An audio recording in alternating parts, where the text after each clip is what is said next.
আমি এরপরে যতদিন বাংলাদেশে ছিলাম কোনোদিন গণভবনের কোনো কিছুতে আর জীবনে কোনোদিন দাওয়াত পাইনি।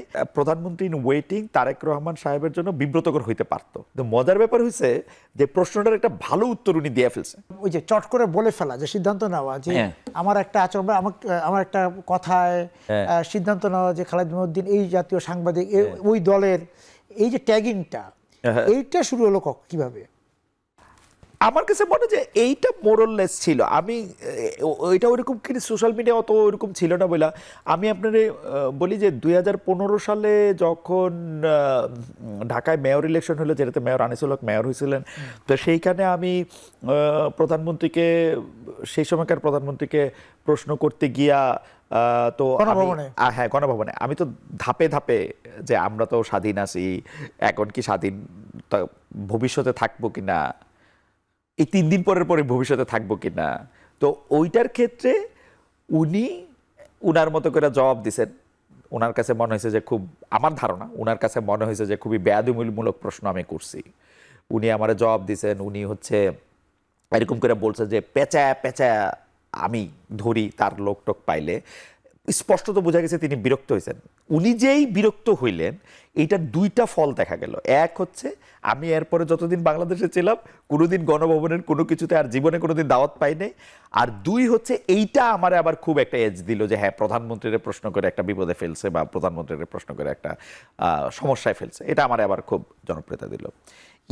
এই দেখেন প্রশ্নটা খুবই সামান্য ছিল, কিন্তু উনার মানে ওই প্রধানমন্ত্রীর রেইজের কারণে আমি একটা পপুলার হয়ে গেলাম। এটাও আমার কাছে মনে হয় যে খুব দ্রুত একটা সিদ্ধান্তে চলে আসা।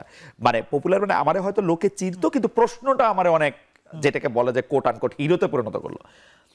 একই রকম অ্যাপ্রোচে, আমি বলবো যে হুবহু একই অ্যাপ্রোচে আমি মোটামুটিভাবে এই প্রশ্নটা প্রধানমন্ত্রী ইন ওয়েটিং তারেক রহমান সাহেবের জন্য বিব্রতকর হইতে পারতো। আমি প্রসঙ্গটা একটু টাইনেই আনলাম, বিব্রতকর হইতে পারতো। কিন্তু মজার ব্যাপার হয়েছে যে প্রশ্নটার একটা ভালো উত্তর উনি দিয়ে ফেলছে। অ্যান্ড ভালো উত্তর দিয়ে ফেলার পরে উনারে লাগছে হচ্ছে স্মার্টার, এটা একটা প্রবলেম। অ্যান্ড উনি যদি আমার বলতো আমি এখানে একটা প্রেস ব্রিফিং করতেছি, প্রেস কনফারেন্সও করতেছি না, প্রথম দিন আমি চেয়ারেই বসলাম না, আপনি আমার এই প্রশ্ন কেন, এই প্রশ্নের উত্তর আমি এখন কেন দিব, এরকম যদি উনি একটা হয়তো দেখাইবেনও না এমন না, 2-1 বার আরো 2-1 বার হয়তো এটা করবে, কিন্তু প্রথমবার হয়তো ওইটা উনি দেখায় নাই।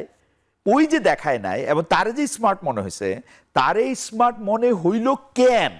এখন প্রশ্নটা হয়ে গেছে তেলবাজি, প্রশ্নটা হয়ে গেছে হচ্ছে কি জানি কি, এবং কি সব শব্দ টব্দ বলে তো মানে চিন্তাই করতে পারি না। বডি ল্যাঙ্গুয়েজ, হাসলেন কেন, হাইসা, আমার আসলে আমি তো একটু প্রশ্ন, মানে আমি সব হাসি খুশিতে হাসি না, কিন্তু হাসিটা আমার আসতেই ছিল।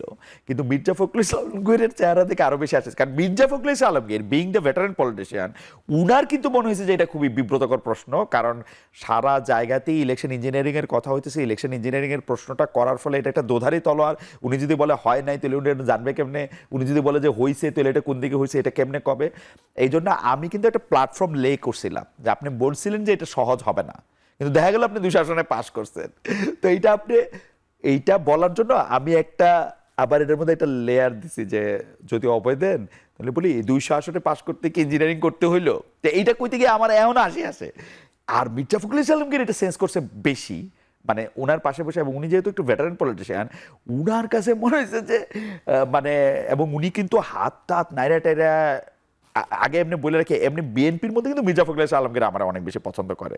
তো এইটা বোধহয় আছে না, উনার মনে হয় একটু লাগছে যে এর কথা এত বলি টলি এ গিয়া কেমনে এরকম একটা কথা বললো, এখন তো আমাদের চেয়ারম্যান সাহেব না, উনি হয়তো ভাবেন না যে উত্তরটা ওই যে হ্যাঁ ওই প্রশ্নের উত্তরটা আবার হয়ে গেছে ভালো, মানে এটা ওভার বাউন্ডারি হবে, এটা হ্যাঁ উত্তরটা হয়ে গেছে আবার অনেক ভালো। এখন প্রেস ব্রিফিং আমি তো আর কোনো কাউন্টার প্রশ্ন করতে পারতেছি না, কাউন্টার প্রশ্ন করতে পারলে অবশ্য এইটার ওভার বাউন্ডারি থাকতো না, একটা সম্পূরক প্রশ্ন করা থাকলে উনি যে বলছে জনগণকে কনভিন্স করে, এইটা আবার একটু লুজ বলি আসলে, কিন্তু এটা তার আমি আর সো আমার এখন বাংলাদেশের সংবাদ মাধ্যম এবং গণমাধ্যম ধ্বংস করার দায় নিয়ে, এবং আবারও একটি যে তোষামোদী সাংবাদিকতার যুগে প্রবেশ করানোর দায় আমার উপরে সোশ্যাল মিডিয়ার অনেক।